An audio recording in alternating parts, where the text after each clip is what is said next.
सत साई भाई जी। आज सुबह परमात्मा दिखे 6 बजे के आसपास। तो परमात्मा यहाँ पे घर पे दिखे, जैसे जहाँ पे हम सोते हैं वहाँ पे, जैसे उधर दीवान पे बैठ गए परमात्मा। फिर मैं जैसे दवाई ले रही थी खांसी की, तो परमात्मा कहते ये दवाई किस लिए ले रही है। मैं क्या, खांसी हो रही है। कहीं इधर दिखा, कहीं ये दवाई नहीं लेनी। फिर मैंने कुछ बोला नहीं। फिर क्या, परमात्मा जाके ना अपने आप लॉबी के अंदर जाके उसमें डस्टबिन में डाले वो दवाई। आइंदा के बाद नहीं लेनी दवाई, या मेरे पे विश्वास नहीं है कि तुम्हें। मैंने कहा है परमात्मा। फिर परमात्मा कहते इसमें अल्कोहल वगैरह मिला होता है, ये तुम्हें नहीं लेनी। ठीक है। फिर इतने ऐसे खुश हो रखे थे पूरे परमात्मा यूं। मैं क्या कहते तो आरती तो अब करने लगी, पहले नहीं करती थी ढंग से। मैं क्या, हाँ। कहेगी ना खड़े होके किया कर, बैठ के क्यों करती है। मैं कि मेरी ना कमर में दर्द होता है। तो परमात्मा कहते दिखा कहाँ पे दर्द होता है। फिर मैंने दिखाया तो ऐसे हाथ फेरा। कहेगी ये ना स्टार्टिंग होती है ना जब भक्ति की, धीरे धीरे तब ये पेन थोड़ा होता है। फिर ऐसे हाथ फेरा और कहते कुछ नहीं, अब तू खड़े होके किया कर, ये अपने आप सही हो जाएगा अब धीरे धीरे। क्या, ठीक है। फिर कहते कि चलो पानी कर दो, मैं नहा लूँ, फिर आरती करते अपने। मैं क्या, ठीक है परमात्मा। मम्मी भी इधर आ गई, सुलेखा बहन भी दिखी, आप भी दिखे थे, जैसे सारे लॉबी के अंदर दरबार था परमात्मा का।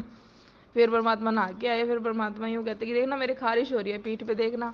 तो ऐसे ना परमात्मा ऐसे कमीज उठाया ना, तो ऐसे लाइनें से ऐसे दिखी, रेड रेड जैसे, ऐसे मारा होता है जैसे परमात्मा को किसी ने।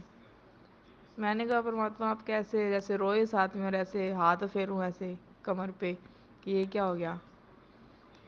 क्या, कुछ नहीं है। ये ऐसे ही है, क्या तुम थोड़ी सी के लिए रो देते हो कि परमात्मा ये हो गया, हम सही नहीं हो रहे, ये नहीं हो रहे, क्या इधर देख लो।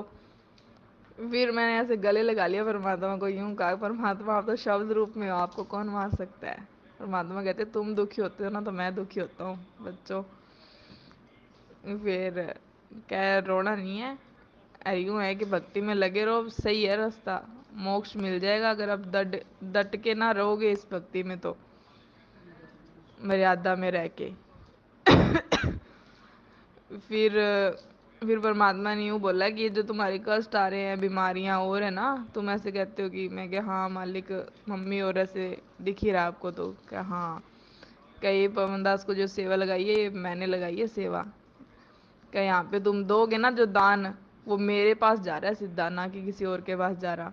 और उससे भी तुम्हारी शरीर के कष्ट सारे कटेंगे, तुम बस लगे रहो। ऐसे खुश हो रखे थे पूरे परमात्मा, इतने खुश मैंने देखा। और फिर जैसे हम दरबार में गए तो वहाँ पे ना परमात्मा की फोटो जैसे लगाई हुई थी। और इतने में ना मालिक गायब हो गए, और इतने मम्मी ने उठा दिया कि भाई नित्यनेम का टाइम हो गया, खड़े हो जाओ। और परमात्मा वहाँ से गायब हो गए थे। और अपने जैसे संध्या आरती सारे कर रहे थे बहन भाई मिलके, और परमात्मा का दरबार लगा रखा था। सत साई भाई जी। परमात्मा जब आए ना घर पे, तो लॉबी के साइड ना चप्पल उतार के अंदर आए। ऐसे हम देख के एकदम चौंके परमात्मा को। और मम्मी को अंदर ऐसे मन में ऐसे घूमे कि मम्मी अपना तो कबाड़ सा घर है, यहाँ पे परमात्मा कैसे ऐसे। और परमात्मा से खुश होते आए, मैं कहा, चल चप्पल भी खोल के आए परमात्मा। तो परमात्मा का हमने, आप इधर बैठो। और फिर चरण सेवा की हमने। कंधे भी ऐसे मैंने कंधे दिवाए मम्मी, और ऐसे चरण की सेवा कर रहे थे। सुलेखा बहन देखी, सुलेखा बहन भी रोए कि मुझे भी सेवा दे दो परमात्मा की कुछ। तो मम्मी कहते आ जाओ बहन, आप भी आ जाओ। सेवा करने लगे परमात्मा के। मैं ऐसे कंधे से दबाने लगी। मैंने कहा परमात्मा आपका तो रूई जैसा शरीर है, आपका तो ऐसा है ही नहीं, तो आप हमें ऐसा क्यों दिखा रहे हो। परमात्मा हंसने लगे, कहते तो तेज बहुत है। फिर परमात्मा यूं ऐसे पूरे खुश थे, इतने मतलब क्या बच्चों तुमने खुश कर रखा है मेरे को। बस यूं मर्यादा में रहना, थोड़ा गलती मत कर देना, क्योंकि काल भी अब तुम्हें ना पूरा लेगा। और तुम्हें डट के रहना, विश्वास रखना मेरे पे, मेरी भक्ति पे, बस विश्वास मत खोना। वैसे दिखे मन में ही हम सोचे, मैं कि हमारे घर में कैसे परमात्मा मतलब ऐसे आए हैं, और पजामा कुर्ता पहन रखा सफेद रंग का ऐसे। मैं को परमात्मा आप तो जेल में बैठे थे ना, एकदम से आप आ गए, आप तो कह रहे थे ना कि मैं उस टाइम आऊंगा। परमात्मा कहते मैं तो 24 घंटे तुम्हारे साथ हूँ, साय के जैसे, तुम क्या करते हो क्या नहीं मुझे सब पता है। 24 घंटे तुम्हारे साथ हूँ मैं तो कब कैसे प्रकट हो जाऊँ कोई पता नहीं। मैं क्या हाँ मालिक ये तो हमें विश्वास है कि आप प्रकट कब मर्जी हो जाती। कब बस फिर के ये क्या पूछना हुआ तुमने। मैं हाँ मालिक माफ करो। और फिर परमात्मा कहते सारे बहन भाइयों को इकट्ठे कर ले और पानी लगा दे मेरे वहाँ पे, मैं नहा लूँ और फिर चलो आरती करते हैं, वहाँ पे भोग लगाते हैं।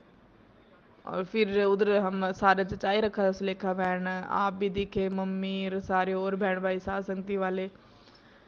और वहाँ पे दरबार लगाया परमात्मा। परमात्मा वहाँ पे आके ना, वहाँ पे फोटो रखी थी ना, वहाँ पे गायब हो गए। और इतने मम्मी ने फिर कहा कि नित्य नेम का टाइम हो गया, उठ जा रितु। ऐसे देखा भैया सत्सा है।